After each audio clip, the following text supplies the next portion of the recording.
Awit 51:7-11.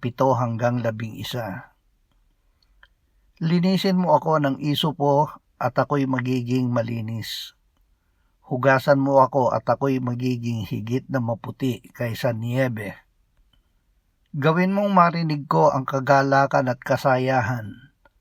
Hayaan mong ang mga buto na iyong binali ay magalak.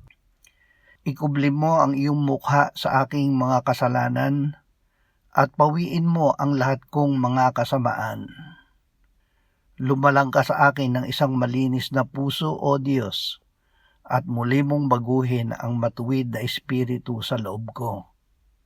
Sa iyong harapan ay huwag mo akong paalisin, at ang iyong banal na espiritu sa akin ay huwag mong bawiin.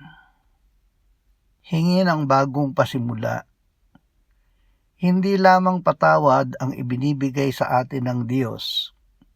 Ibig din niya na tayo ay linising lubos sa pamamagitan ng bagong paglalang.